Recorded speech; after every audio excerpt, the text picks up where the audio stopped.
নমস্কার বন্ধুরা, job in YouTube চ্যানেলে তোমাদের সকলকে স্বাগতম। তো বন্ধুরা, ইন্ডিয়ান পোস্ট অফিসের তরফ থেকে কিন্তু আরও একটি বড় রিক্রুটমেন্ট জারি হয়ে গেল। ঠিক আছে, একটি ভ্যাকেন্সি কিন্তু আরও নতুন বেরিয়ে গেল 2024-এ। তো সে ভ্যাকেন্সি কটা থাকবে, ঠিক আছে, পোস্ট কেমন কেমন থাকবে, অর্থাৎ কী কী পোস্টে তোমাদেরকে নিয়োগ করানো হবে, সব কিছু কিন্তু এই ভিডিওটিতে আমি বিস্তৃত আলোচনা করব।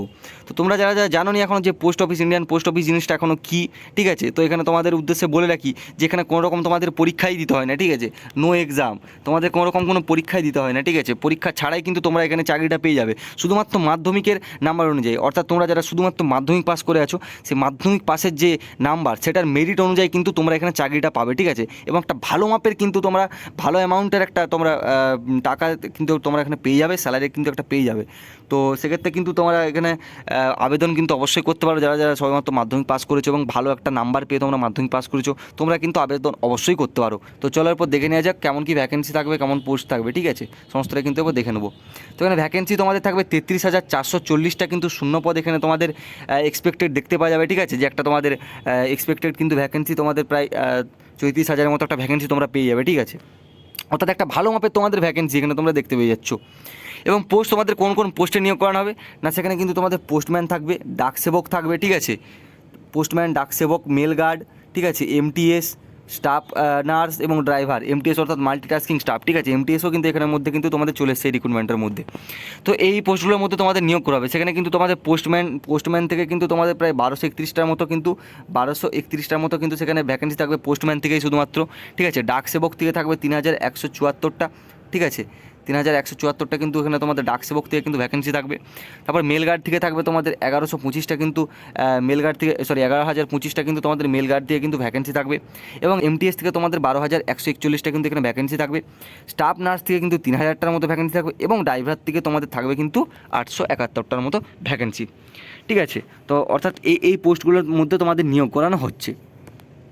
তো তারপর দেখে নেবো যে কোয়ালিফিকেশান তোমাদের শুধুমাত্র চা হচ্ছে 10 পাস, এবং তোমরা যারা 12 পাস করেছো তারাও কিন্তু এখানে আবেদন করতে পারো। ঠিক আছে, 10 আর 12 পাস মানে দুই ক্ষেত্রেই তোমরা কিন্তু এখানে আবেদন করতে পারো। মিনিমাম তোমাদের 10th পাস হওয়া জরুরি। তো তারপর তোমরা দেখে নাও যে এজ তোমাদের কত চা হচ্ছে না, এজ তোমাদের 18 থেকে 27 বছর বয়স অবধি তোমরা এখানে আবেদন করতে পারো। ঠিক আছে, এবং এই 28 থেকে 27 বছর বয়সের উপরেও তোমাদের ছাড় রয়েছে। তো কাদের কেমন ছাড় রয়েছে সেটা দেখে নাও তোমরা যারা ওবিসি রয়েছে তারা কিন্তু এখানে এই বয়সের উপরে 3 বছরের ছাড় পেয়ে যাবে। ঠিক আছে, এই বয়সের উপরে তোমরা 3 বছরের ছাড় পেয়ে যাবে যারা ওবিসি ক্যান্ডিডেট রয়েছে। এবং যারা এসসি এবং এসটি রয়েছে তারা কিন্তু এই বয়সের উপরে তোমরা কিন্তু 5 বছরের ছাড় পেয়ে যাবে। ঠিক আছে, টোটাল 5 বছরের ছাড় পেয়ে যাবে এই বয়সের উপরেও। অর্থাৎ তোমরা কিন্তু এখানে 18 থেকে 32 বছর বয়স অবধি তোমরা আবেদন করতে পারবে, এসসি এবং এসটি ক্যান্ডিডেটরা। তো তারপর তোমাদের অ্যাপ্লাই ফি কিন্তু নেওয়া হচ্ছে জেনারেল, ওবিসি এবং ইডাব্লিউএসের কাছ থেকে 100 টাকা কিন্তু নেওয়া হচ্ছে এখানে অ্যাপ্লাই ফি। এবং যারা এসসি এবং এসটি রয়েছে তাদের কাছ থেকে কিন্তু কোনো রকম কোনো অ্যাপ্লাই ফি নেওয়া হচ্ছে না। ঠিক আছে, তাদের কিন্তু বিনামূল্যে অ্যাপ্লাই তোমরা করতে পারো।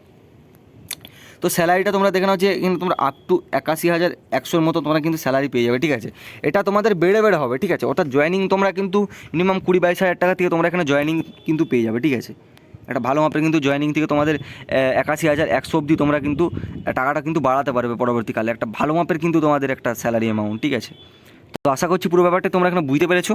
যেহেতু এখানে কোনো এক্সাম কোনো রকম নেওয়া হচ্ছে না। ঠিক আছে, এখানে কোনো রকম এক্সাম নেওয়া হচ্ছে না, সেক্ষেত্রে কিন্তু তোমাদের শুধুমাত্র মাধ্যমিকের নাম্বার অনুযায়ী কিন্তু তোমাদের মেরিটটা হবে। ঠিক আছে, বারবার যে কথাটা বলা যে মাধ্যমিকের তোমাদের নাম্বার অনুযায়ী কিন্তু মেরিট হবে। মাধ্যমিকে যে যত পার্সেন্ট তোমরা নাম্বার পেয়েছো সেই অনুযায়ী কিন্তু তোমাদের হচ্ছে কাট অফ উঠবে। ঠিক আছে, এবং সেই অনুযায়ী তোমাদের কিন্তু সিলেকশন হবে, কিন্তু ডাইরেক্ট সিলেকশন এখানে হবে। তো এখানে তোমাদের কোনো রকম এক্সাম কিন্তু দিতে হবে না। তো এরপর বলে দিই তোমাদের যে অ্যাপ্লাই ডেট কবে দিবে। ঠিক আছে, যে অ্যাপ্লাই ডেটটা কবে আসবে।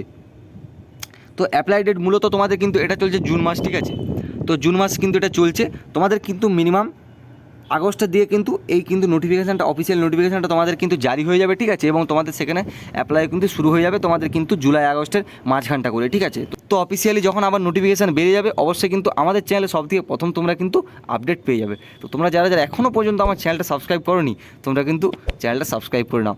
তো বন্ধুরা, আজকে ভিডিওটা ছিল এই পর্যন্তই। ভিডিওটি যদি ভালো লেগে থাকে অবশ্যই কিন্তু একটু লাইক করে দাও। ঠিক আছে, তো চলো বন্ধুরা, দেখা হচ্ছে আবার কোনো নতুন ভিডিওতে নতুন কোনো আপডেটের সঙ্গে। রাধে রাধে।